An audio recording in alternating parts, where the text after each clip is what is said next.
भाइयों बहनों, चुनाव बहुत जल्द आ रहे हैं और मैं साफ देख रहा हूं बिहार की जनता ने दो फैसले कर लिए हैं। बिहार की जनता ने दो निर्णय कर लिए हैं। एक निर्णय बिहार के जीवन में, बिहार के विकास में, बिहार का भाग्य बदलने के लिए एक आधुनिक, ताकतवर नया बिहार बनाने का निर्णय कर लिया है। और दूसरा निर्णय बिहार की जनता ने कर लिया है परिवर्तन का। 25 साल से जिनको झेला है, जिनके हर जुल्म को झेला है, जिनके अहंकार को झेला है, जिनकी धोखाधड़ी को झेला है, इन सब से मुक्ति का पर्व ये चुनाव आने वाला है भाइयों। और ये चुनाव बिहार को जंगल राज से मुक्ति का पर्व बनने वाला है। ये चुनाव बिहार में अहंकारी हुकूमत से मुक्ति का पर्व बनने वाला है। 25 साल हो गए इन्हीं लोगों ने बिहार पर राज किया है। आप मुझे बिहार बताइए मेरे भाइयों बहनों, आज जैसे 25 साल बीते हैं, अगर आने वाले 5 साल भी ऐसे बीते तो नौजवान बर्बाद हो जाएगा कि नहीं हो जाएगा? आपका भविष्य तबाह हो जाएगा। आपको बिहार छोड़ करके रोजी रोटी के लिए कहीं जाना पड़ेगा। बूढ़े मां बाप को छोड़ना पड़ेगा। क्या हम ऐसा बिहार चाहते हैं? क्या बिहार में परिवर्तन चाहिए? बिहार का भला करने वाली सरकार चाहिए? लोकतंत्र में विश्वास करने वाली सरकार चाहिए? अहंकार से मुक्त सरकार चाहिए? जंगल राज के सपनों को चूर चूर करना चाहिए? इसलिए भाइयों बहनों, आज मैं बिहार की जनता के पास आया हूं। मैं आपका आशीर्वाद लेने के लिए आया हूं। क्या करके रख दिया बिहार को? भाइयों बहनों, आज भी हिंदुस्तान के सांस्कृतिक इतिहास की चर्चा कोई करेगा तो वो चर्चा की शुरुआत बिहार के भव्य भूतकाल से होती है। आज भी विश्व में अहिंसा का संदेश की कोई चर्चा करता है तो भगवान बुद्ध का स्मरण करता है, जो बात बिहार से प्रारंभ होती है। सत्ता के लिए संघर्ष के बाद जनता की भलाई के लिए शस्त्र को छोड़ने का महाप्रयाण, इसकी भी चर्चा होगी तो यही बिहार से चर्चा होती है। विज्ञान हो, संस्कृति हो, इतिहास हो, वीरता हो, पराक्रम हो, कोई ऐसा विषय नहीं है हिंदुस्तान जब भी उसकी चर्चा करे तो चर्चा का प्रारंभ बिहार से होता है। ऐसी ये महान भूमि, ऐसी ये पवित्र भूमि, उसके सपनों को सत्ता के नशे में बैठे लोगों ने चूर चूर कर दिए। मेरे भाइयों बहनों, चूर चूर कर दिए। आधुनिक भारत में भी बिहार ने देश को जितना दिया है, शायद ही हिंदुस्तान का कोई राज्य इसका दावा कर सकता है जितना बिहार ने देश को दिया। जो बिहार देश को उत्तम मानव संसाधन दे सकता है। आज हिंदुस्तान का कोई राज्य ऐसा नहीं होगा जिस राज्य में बिहार का नौजवान आईएएस बनकर के न बैठा हो, आईपीएस बनकर के न बैठा हो। कोई राज्य नहीं होगा। भारत के कोने कोने में बिहार का नौजवान जिस पद पर बैठा है, उस राज्य को विकास की नई ऊंचाइयों पर ले जाने का पराक्रम करके दिखाता है। ये बिहार के नौजवानों की ताकत है, ये बिहार के लोगों की ताकत है। लेकिन क्या कारण है, क्या कारण है कि बिहार आगे बढ़ नहीं पा रहा है? क्या कारण है मेरे भाइयों बहनों? क्या कारण है? क्या कारण है? क्या कारण है? बिहार को किसने बर्बाद किया? बिहार के सपनों को किसने चूर चूर किया? बिहार में जंगल राज कौन लाया? बिहार में जंगल राज लाने का और प्रयास कौन कर रहा है? क्या फिर से बिहार को उन 25 साल की बर्बादी की ओर ले जाना है क्या? फिर से उस दोजख में जाना है क्या? क्या बिहार बचाना है? नया बिहार बनाना है? बिहार को आगे ले जाना है? बस भाइयों बहनों, हम मिलके कंधे से कंधा मिला करके चलने के लिए तैयार। अब दिल्ली बिहार के साथ है। अब दिल्ली बिहार का भाग्य बदलने के लिए आपकी सेवा में तैनात है। और इसलिए मेरे भाइयों बहनों, आज मैं आपके पास आया हूं बिहार के जीवन को बदलने के लिए, एक अच्छी सरकार चुनने के लिए, आपको प्रार्थना करने के लिए आया। बिहार की जनता ने पिछले लोकसभा के चुनाव में मुझ पर इतना प्यार बरसाया, इतना प्यार बरसाया भाइयों बहनों, मैं उस प्यार को ब्याज समेत लौटाना चाहता हूं, विकास करके लौटाना चाहता हूं। लेकिन जो विकास के लिए प्रतिबद्ध हो, ऐसी सरकार यहां होना जरूरी है। भाइयों बहनों, गंगा जी तो बहती है, लेकिन अगर हम उल्टा लोटा लेकर के जाएंगे तो कोई एक बूंद भी पानी घर नहीं ले पाएंगे। दिल्ली से विकास की गंगा तो बह रही है, लेकिन यहां के शासकों का अहंकार वो उल्टा लोटा पकड़े हुए है, ताकि दिल्ली के विकास की गंगा बिहार के गांव गली में न पहुंचे। पिछले दिनों जब मैं बिहार आया था, अनेक योजनाएं का शिलान्यास किया। 10-10 साल से रुकी पड़ी थी, कोई देखने को तैयार नहीं था। भाइयों बहनों, यही लोग दिल्ली की सरकार को चलाते थे, और आज वही लोग साथ मिलकर के बिहार के लोगों को फिर से एक बार जंगल राज की ओर घसीटने के लिए, अपने निजी स्वार्थ के लिए तैयार बैठे हैं। आप मुझे बताइए भाई, ये जो राजनीतिक लाभ लेने के लिए गठबंधन हुआ है, क्या चुनाव के बाद भी ये गठबंधन चलेगा क्या? ये जो जहर अभी पिया गया है, चुनाव के बाद जहर उगलेंगे कि नहीं उगलेंगे?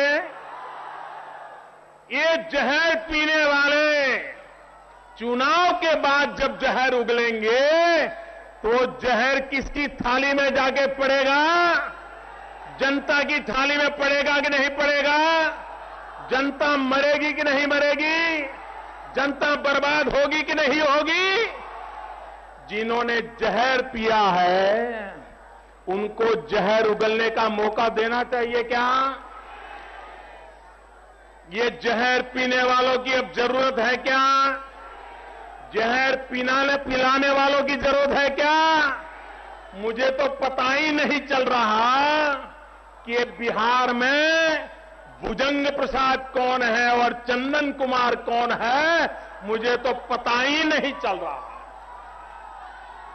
ये नए भुजंग प्रसाद, नए चंदन कुमार, पता नहीं कौन किसको जहर पिला रहा है, कौन किसका जहर पी रहा है। लेकिन इतना मुझे पता है, चुनाव समाप्त होते ही ये जहर उगलना शुरू करेंगे और बिहार को बर्बाद करने में अब जंगल राज के साथ जहरीला वातावरण भी आने वाला है।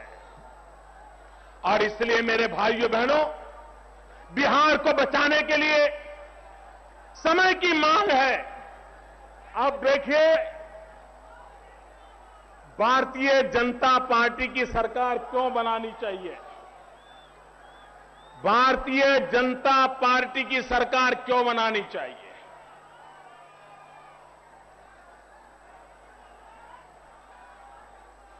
एनडीए की सरकार क्यों बनानी चाहिए? जीतन राम मांझी, रामविलास पासवान, उपेंद्र कुशवाहा, सुशील मोदी, ये सारे अनुभवी लोग, इनके नेतृत्व में बिहार में नई सरकार क्यों बनानी चाहिए? मैं अनुभव से बताता हूं, हमारे देश में कई वर्षों से ये चर्चा चली, बीमारू राज्य। बीमारू राज्य ऐसा एक शब्द प्रयोग चल पड़ा, आर्थिक विकास के पैमानों के आधार पर चल पड़ा, और उस बीमारू राज्य में बिहार का भी नाम, उत्तर प्रदेश का भी नाम, मध्य प्रदेश का भी नाम, राजस्थान का भी नाम, ये बीमारू राज्य में गिने जाते थे। लेकिन जब मध्य प्रदेश की जनता ने भारतीय जनता पार्टी की सरकार बनाई, अभी तो वहां 15 साल भी सेवा करने का समय पूरा नहीं हुआ है, अभी तो 10-12 साल हुए हैं। लेकिन 10-12 साल के अंदर अंदर मध्य प्रदेश में शिवराज सिंह चौहान के नेतृत्व में भारतीय जनता पार्टी ने मध्य प्रदेश को बीमारू राज्य से बाहर निकाल दिया। भाइयों बहनों, क्या बिहार को बीमारू से बाहर निकालना है? बिहार को बीमारू से बाहर निकालना है, पक्का निकालना है। मध्य प्रदेश को निकाला भाजपा ने, बिहार को कौन निकालेगा? बिहार को कौन निकालेगा? इसलिए मेरे भाइयों बहनों, राजस्थान ये बीमारू राज्य कहा जाता था, राजस्थान बीमारू राज्य कहा जाता था। आज राजस्थान बीमारू राज्य नहीं रहा। भारतीय जनता पार्टी की सरकार बनी, वसुंधरा जी राजे के नेतृत्व में विकास की नई ऊंचाइयों को पार किया गया। आज राजस्थान बीमारू राज्य से बाहर निकल गया। क्या मेरे भाइयों बहनों, बिहार बीमारू राज्य से बाहर आ सकता है? आ सकता है, आ सकता है। क्या हम ला सकते हैं? हम ला सकते हैं। आप मदद करोगे? आप आशीर्वाद दोगे? मैं आपको वादा करता हूं, 5 साल के भीतर भीतर हम बिहार को बीमारू राज्य से बाहर निकाल देंगे। आज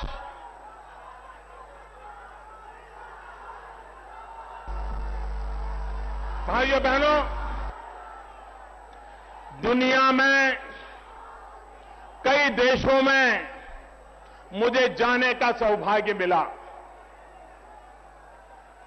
एशिया के कई देशों में जाने का सौभाग्य मिला और वहां पर बड़े से बड़े राजनेता को अगर मिलना हुआ हो, वहां के उद्योगकारों को मिलना हुआ हो, वहां के साहित्यकारों को मिलना हुआ हो, वहां के छोटे मोटे व्यापारियों से मिलना हुआ हो, वहां के सरकारी अफसरों से मिलना हुआ हो, हर किसी ने मुझसे एक बात कही।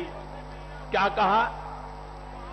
हर किसी ने कहा, जिन जिन देशों में बुद्ध धर्म का प्रभाव है, बुद्ध परंपरा का प्रभाव है, उन सभी देशों के मुखियाओं ने कहा कि एक बार तो बौद्ध गया जाने की इच्छा है। दुनिया का हर व्यक्ति जो बौद्ध परंपरा से जुड़ा हुआ होता है, कम्युनिस्ट विचारधारा के नेता भी मिले, वो भी मुझे कहते हैं कि एक बार बौद्ध गया के दर्शन करने के लिए जाना है। भाइयों बहनों, जितने यात्री ताजमहल देखने के लिए आते हैं, उससे ज्यादा यात्री बौद्ध गया में माथा टेकने के लिए आने को तैयार है।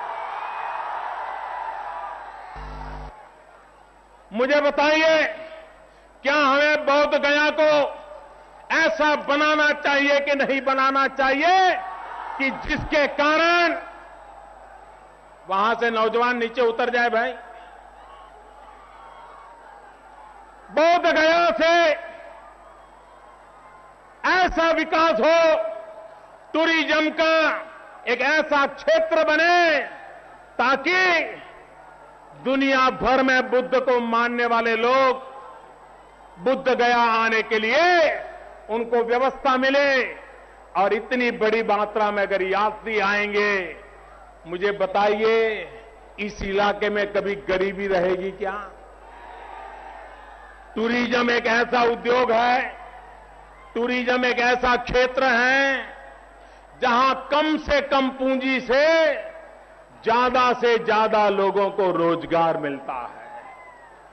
अगर एक बार बुद्ध गया में विश्व भर के यात्रियों का आना सिलसिला चालू हो जाए और बहुत बड़ी मैयात हो जाए, इस इलाके के कोई नौजवान को बेरोजगार रहने की नौबत नहीं आएगी।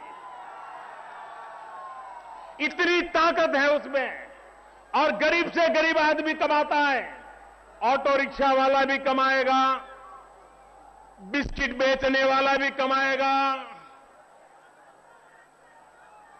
चने मुरमुरे बेचने वाला भी कमाएगा, खिलौने बेचने वाला कमाएगा, फूल बेचने वाला कमाएगा, अरे चाय बेचने वाला भी कमाएगा।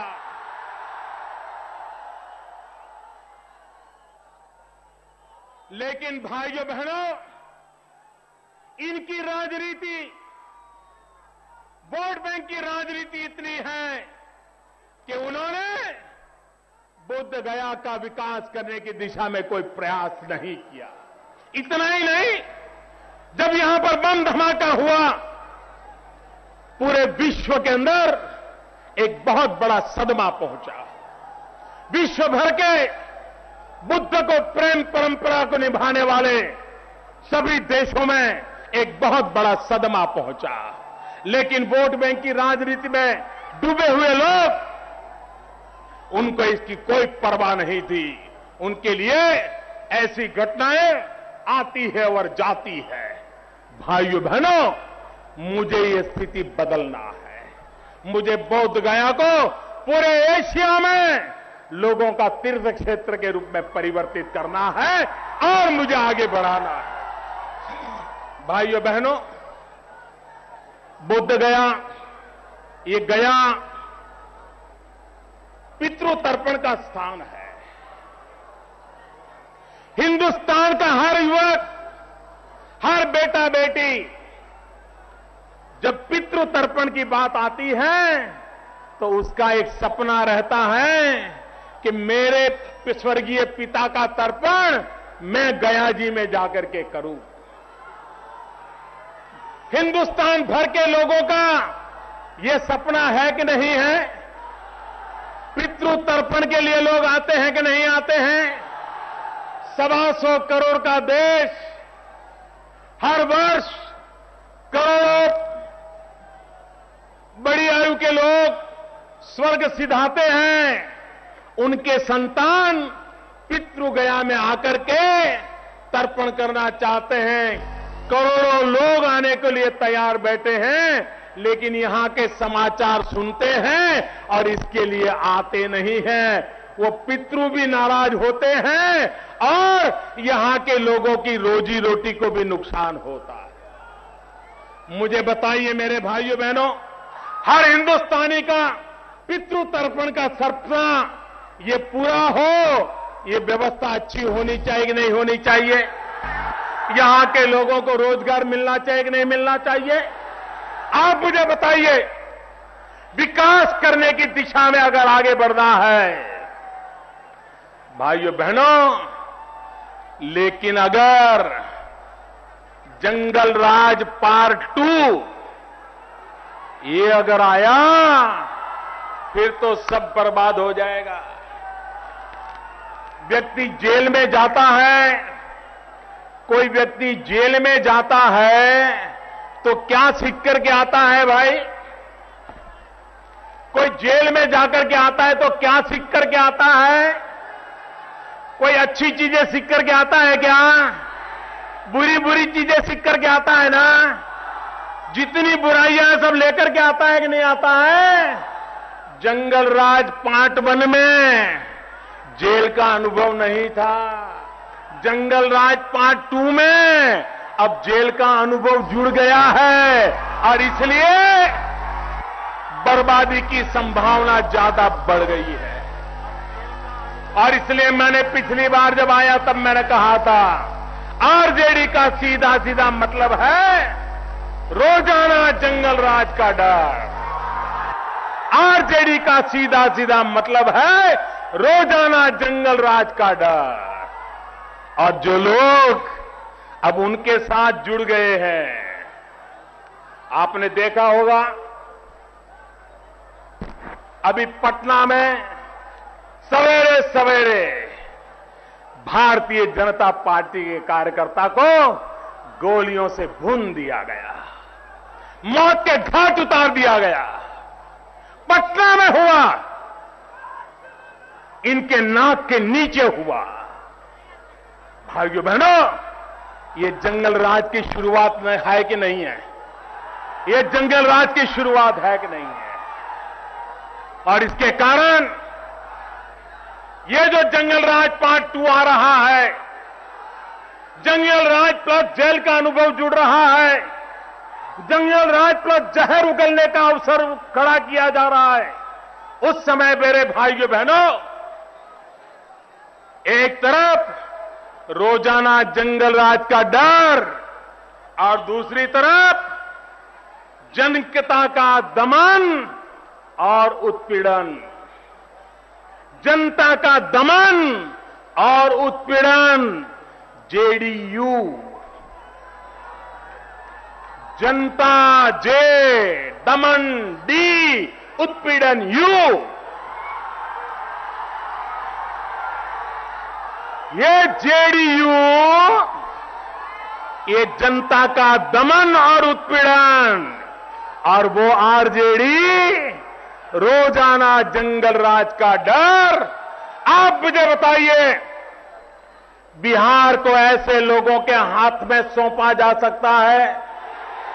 25 साल जिन्होंने बर्बाद किया उनको मौका दिया जा सकता है? भाइयों बहनों, आपको हैरानी होगी, पूरे हिंदुस्तान में ये लालटेन वालों ने आपको अंधेरे में रखा है। अंधेरे में बिजली आती है भाई,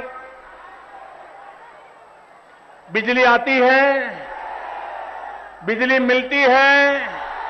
परीक्षा का समय हो, पढ़ना है तो बिजली मिलती है क्या? बिजली मिलती है क्या? अंधेरे में गुजारा करना पड़ता है, मिट्टी के तेल पे भी गुजारा करना पड़ता है। पिछले चुनाव में यहां के नेता ने आपको वादा किया था बिजली देंगे, जरा जोर से बताइए, बिजली देने का वादा किया था। बिजली नहीं मिलेगी तो वोट नहीं मांगूंगा ऐसा कहा था। बिजली मिली, बिजली मिली, धोखा किया, धोखा किया, फिर से वोट मांगने आए, दूसरा धोखा किया। ये बार बार धोखा हो रहा है। आप सांझे में आ जाएंगे क्या? आप इनके झांसे में आ जाएंगे क्या? भाइयों बहनों, जिन्होंने वादा किया था, आज हिंदुस्तान में प्रति व्यक्ति कम से कम बिजली की खपत कहीं पर है तो वो मेरे दुर्भाग्यशाली, मेरे प्यारे बिहार के भाई बहन हैं। उनके भाग्य को इन्होंने अंधकारमय बना दिया है। हिंदुस्तान में औसत प्रति व्यक्ति करीब करीब 1000 किलोवाट बिजली की खपत है, जबकि बिहार में 150 किलोवाट भी नहीं है। भाइयों, कहां 1000 और कहां 150? छठवां हिस्सा है आपका, छठवां हिस्सा। इतना ही नहीं, बिहार से भी छोटा राज्य सिक्किम, उससे तो बिहार से 6 गुना बिजली की खपत उपयोग वहां के नागरिकों को मिलता है। अरे बिहार से निकला हुआ झारखंड आप ही के यहां से गया, 10 साल के अंदर अंदर झारखंड की स्थिति ये बन गई कि बिहार से झारखंड का नागरिक 5 गुना ज्यादा बिजली का उपयोग करता है। ये आपको अंधेरे में रखने वाले पाप किसने किया है? अंधेरे में रखने का पाप किसने किया है? 25 साल की 2 सरकारों ने किया है कि नहीं किया है? 25 साल के 2 मुख्यमंत्रियों ने किया है कि नहीं किया है? और इसलिए मेरे भाइयों बहनों, जिन्होंने आपको बर्बाद किया है, उनको दोबारा बहार नहीं दिया जा सकता है। आप मुझे बताइए मेरे भाइयों बहनों, शिक्षा के क्षेत्र में आज मैंने कहा, हिंदुस्तान में कोई भी टीवी चैनल उठा लीजिए, आपको 2-4 तो बिहार के तेजस्वी नौजवान उस टीवी चैनल के माध्यम से देश को संबोधित करते नजर आएंगे। ऐसी तेजस्वी लोगों की भूमि है। लेकिन यहां के नौजवानों को अवसर नहीं दिया जाता है। भाइयों बहनों, यहां के नौजवानों को अवसर नहीं दिया जाता है। टेक्निकल एजुकेशन में आज बिहार का क्या हाल है? अगर हमें नौजवानों को रोजगार देना है तो उनको टेक्निकल एजुकेशन देना पड़ेगा, स्किल डेवलपमेंट करना पड़ेगा, इंजीनियरिंग की कॉलेजों में शिक्षा देनी पड़ेगी, डिग्री इंजीनियरिंग करने पड़ेगा, डिप्लोमा इंजीनियरिंग करने पड़ेगा, सर्टिफिकेट कोर्स करना पड़ेगा। बिहार के अंदर नौजवानों को शिक्षा मिलनी चाहिए। लेकिन भाइयों बहनों, आज मुझे दुख के साथ कहना पड़ता है, आज बिहार का हाल क्या है शिक्षा में? 17 से 20 साल की उम्र के 80 लाख से भी ज्यादा नौजवान बिहार में हैं, जिनकी उम्र 17 और 20 साल के बीच में है। इन 80 लाख बच्चों के मां बाप, उनके सपने हैं कि उनके बेटों को इंजीनियरिंग में पढ़ने को मिले, डिप्लोमा करने का मौका मिले, डिग्री करने का मौका मिले, सर्टिफिकेट कोर्स करने का मौका मिले। लेकिन भाइयों बहनों, बिहार में यह सारा होने के बावजूद भी बिहार में इंजीनियरिंग कॉलेज की सीटें कितनी हैं भाइयों? आपको जानकर के हैरानी होगी कि बिहार में सिर्फ 25,000 सीट है। 25,000। 80 लाख नौजवान पढ़ना चाहते हैं। उसमें से 5 लाख 10 लाख तो इंजीनियरिंग में जाना चाहते होंगे, नहीं जाते होंगे।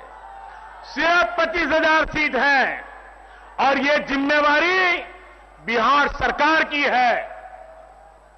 25 साल हो गए, सिर्फ 25,000 सीट। इतना बड़ा बिहार।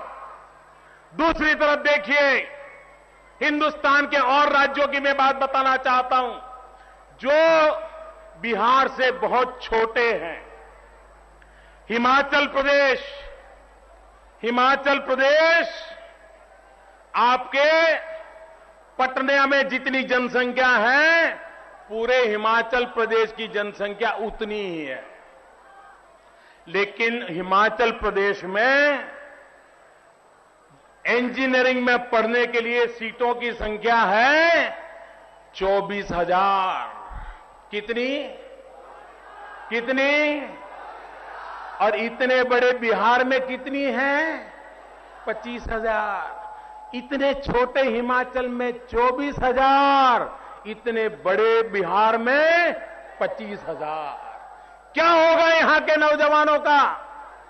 भाइयों बहनों, उड़ीसा हमारे बगल में है, पिछड़ा राज्य माना गया, लेकिन उस उड़ीसा में इंजीनियरिंग के विद्यार्थियों के सीटें कितनी हैं? आप कल्पना नहीं कर सकोगे। उड़ीसा जैसा बिहार से भी छोटा प्रदेश, वहां इंजीनियरिंग पढ़ने के लिए विद्यार्थियों के लिए सीटें हैं 1,13,000 से ज्यादा। 1,13,000 से ज्यादा। कितनी? जरा बोलिए कितनी? उड़ीसा में कितनी? और बिहार में कितनी? बिहार में कितनी? कौन जिम्मेवार? भाइयों बहनों, पंजाब बहुत ही छोटा राज्य है। पंजाब में सीटें हैं 1,04,000। कितनी? और बिहार में कितनी? पंजाब बिहार से 1/4 भी नहीं है। वहां 1,00,000 सीटें हैं, बिहार में 25,000 है। कौन जिम्मेवार है भाइयों? कौन जिम्मेवार है? जंगल राज जिम्मेवार है कि नहीं है? जंगल राज जिम्मेवार है कि नहीं है? ये दोबारा जंगल राज लाना है? भाइयों बहनों, उत्तराखंड बहुत छोटा राज्य है। पटना की जितनी जनसंख्या है, उत्तराखंड की उससे ज्यादा नहीं है। पटना से भी कम संख्या। उसके बावजूद भी उत्तराखंड में इंजीनियरिंग पढ़ने की सीटों की संख्या है 40,000 से ज्यादा। कितनी? जरा मुझे जवाब दीजिए, कितनी? और इतने बड़े बिहार में कितनी? मुझे बताइए, बिहार के नौजवानों के साथ अन्याय है कि नहीं है? बिहार के नौजवानों का भाग्य बर्बाद किया जा रहा है कि नहीं किया जा रहा? क्या बिहार के नौजवानों को इंजीनियरिंग में पढ़ने का हक होना चाहिए कि नहीं होना चाहिए? उनको यह सुविधा मिलनी चाहिए कि नहीं मिलनी चाहिए? जिन्होंने सुविधा नहीं दी है, उनको जाना चाहिए कि नहीं जाना चाहिए? उनको भगाना चाहिए कि नहीं भगाना चाहिए? और इसलिए मैं आज कहने आया हूं मेरे भाइयों बहनों, बिहार के नौजवानों का भाग्य बदलना है तो शिक्षा में बदलाव लाने की जरूरत है। और शिक्षा में बदलाव एनडीए की सरकार ला सकती है, भारतीय जनता पार्टी की सरकार ला सकती है, बिहार का भाग्य बदल सकती है। और भाइयों बहनों, हर वर्ष बिहार में से जिनके मां बाप के पास कुछ पैसे हैं, वे अपने बच्चों को पढ़ाने के लिए बिहार से बाहर भेजते हैं। करीब 4-5 लाख नौजवान, आप सोचिए दोस्तों, 4-5 लाख नौजवान पढ़ाई के लिए बिहार छोड़ करके, अपने मां बाप को छोड़ करके, यार दोस्तों को छोड़ करके कहीं न कहीं पढ़ने के लिए जाते हैं। और औसत एक एक युवक को पढ़ने के पीछे खर्चा करीब करीब 1 लाख रुपया आता है। साल का 1 लाख खर्चा आता है। मुझे बताइए, 4 लाख लोग बिहार से बाहर जाएं, हर वर्ष 1 लाख रुपया साथ साथ चला जाए, तो बिहार का 4,000 करोड़ का नुकसान होता है कि नहीं होता है? 4,000 करोड़ का नुकसान होता है कि नहीं होता है? ये बिहार का 4,000 करोड़ बचना चाहिए कि नहीं बचना चाहिए? अगर बिहार का 4,000 करोड़ बचाना है तो बिहार के नौजवान को यहां पढ़ने के लिए सुविधा मिलनी चाहिए। और ये बिहार सरकार भारतीय जनता पार्टी की बनाई है, एनडीए की बनाई है, हम बना के रहेंगे मेरे भाइयों।